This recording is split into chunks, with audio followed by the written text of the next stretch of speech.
Okay, weekly update video time. And as you can see, a couple things have happened this week. First of all, we finished the fence. So except for a couple of maintenance things, the fence is done. So now Sherlock and Lady can run around to their heart's content and everybody's happy. Lady, of course, is just running around me right now. Oh, here comes Sherlock. So the big fence area is about 105 by 175.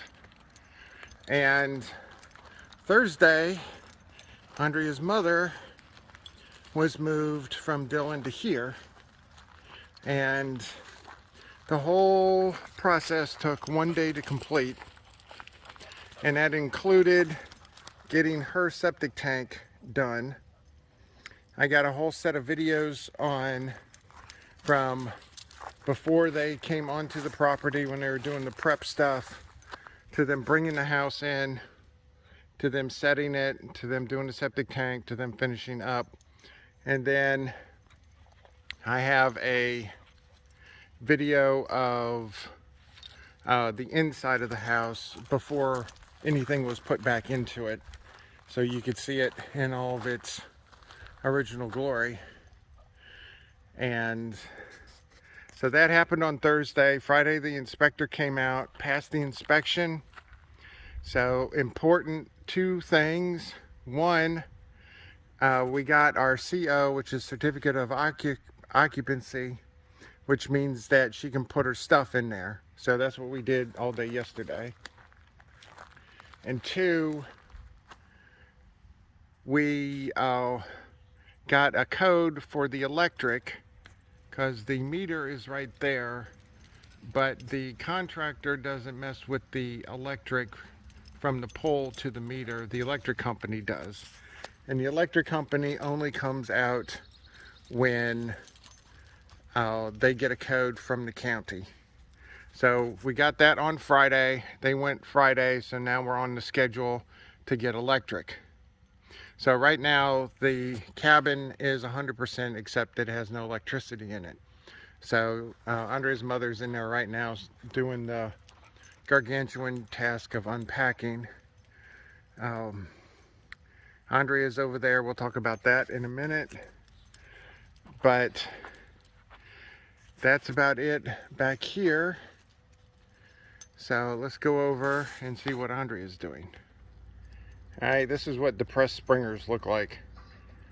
Lady has gotten her about half of her body through.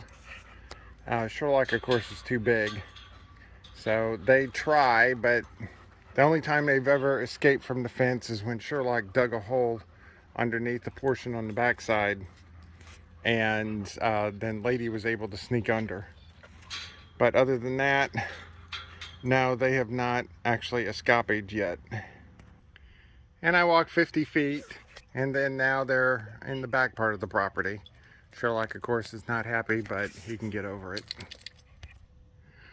One of our neighbors came by yesterday and we were talking, and he said that he has fig trees in his property, and he loves figs, but evidently the crows love figs more, where he has to constantly shoo the crows out in order to actually get any figs. And he said that one of our other neighbors, I think over in the trees over there, they have fig trees, and so the crows just go back and forth and just eat figs all the time. So he thought it was a good idea. He came over and gave us a little fig tree. So this is the tree right here.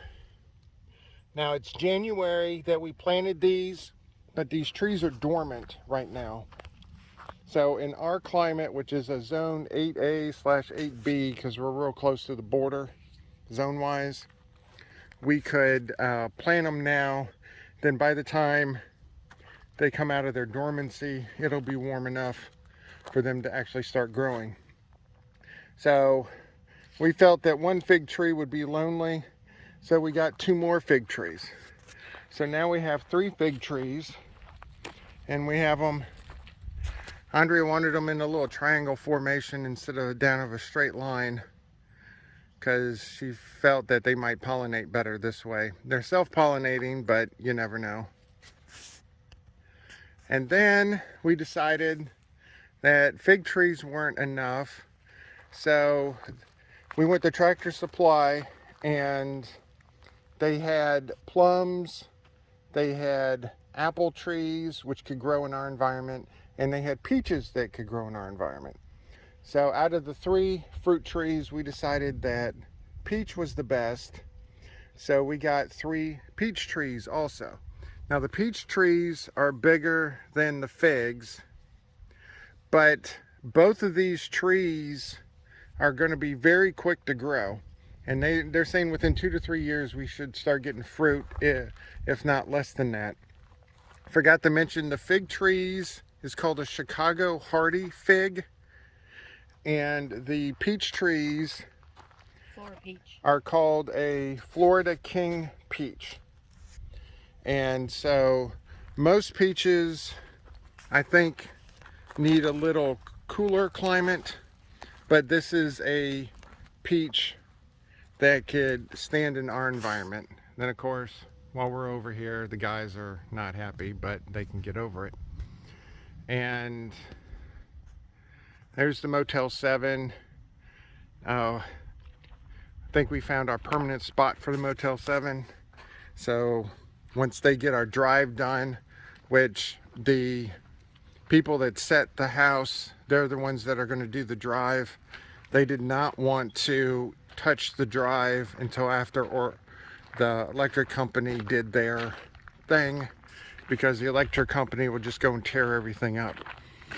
So the other thing they had to do with the house is not only have the septic tank, which is that big mound over there, then they also had to run water from our well over to her house. So there was a little trench that was here. Our well could definitely handle it. It's a 4-inch residential well with a pump at the bottom, which the bottom pumps are a lot more efficient than the top pumps.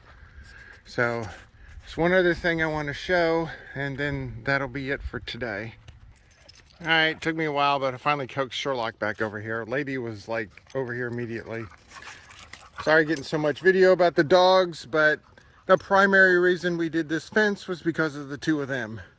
Because we wanted a bigger run area than their nighttime area. And Sherlock is too stubborn to stay on the property. And Lady's not really old enough, so wherever he would go, she would say, okay, I'll go. So yeah, this thing right here is the reason why we have the fence. The last thing I wanted to show is what's going to be our next project. We were at Tractor Supply again, and they still had one of their chicken coops from last year that nobody had bought. And it's still too early for chicken season, so I have time to put this thing together. But they still had it left, and I wanted to get it before this year's stock comes in, because I'm sure it's probably going to be more expensive. But this is going to be our first dabbling in livestock. So we're going to get 3 chickens, and as soon as it gets warm enough, then we're going to go get chicks. And where it's going to go, let me show you real quick. All right, I'm inside the fence area now. Of course, Sherlock's eating weeds. I would say grass, but there's no grass here. And I'm showing the back corner of the fence, and that's where, what in the world? Oh, Lady's got a piece of tire. All right, hold on. Okay, this has been a farm field for who knows how long, so I've seen several tire chunks in here, so I'm sure over the years there's been a couple of tires that blew in the field somewhere. So Lady found a chunk and was trying to chew on it, so I had to get rid of it.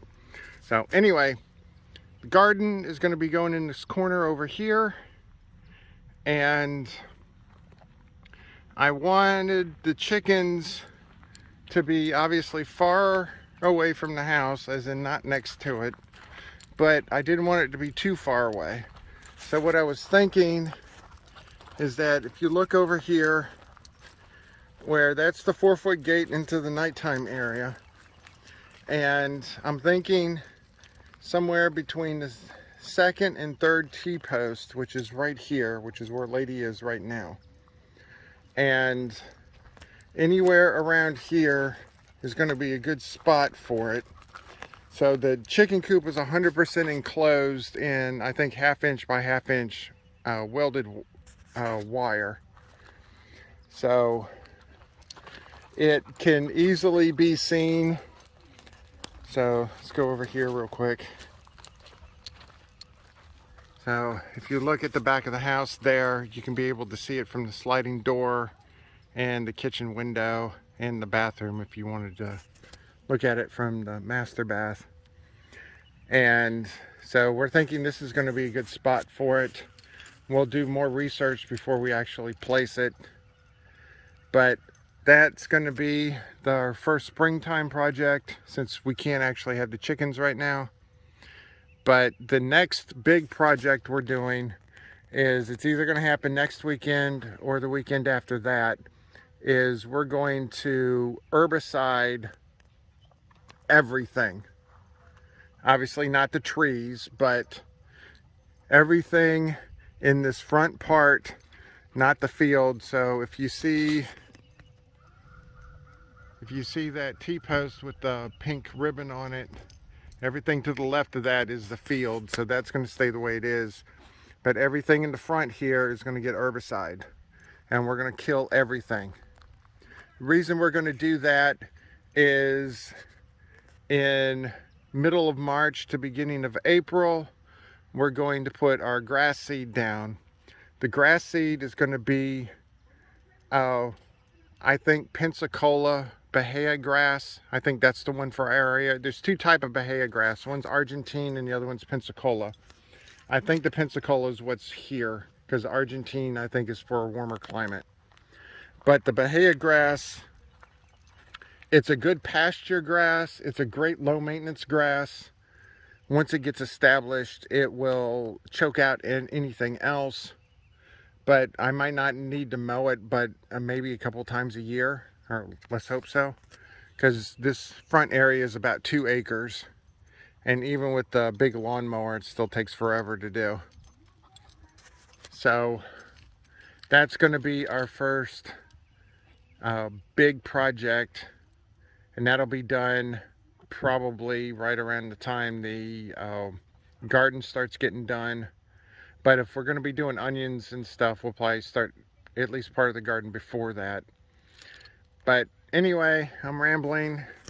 So even though the fence is done, even though Andrea's mother has moved in, by far is everything done.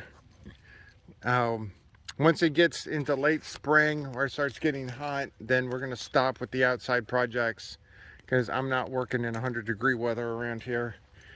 It's too hot and I'm getting too old for that. So we'll go into inside projects. Andrea wants to mess with the cabinets, and we have a bunch of other stuff we need to paint at some point. So, all right, done rambling, and I will see everybody later.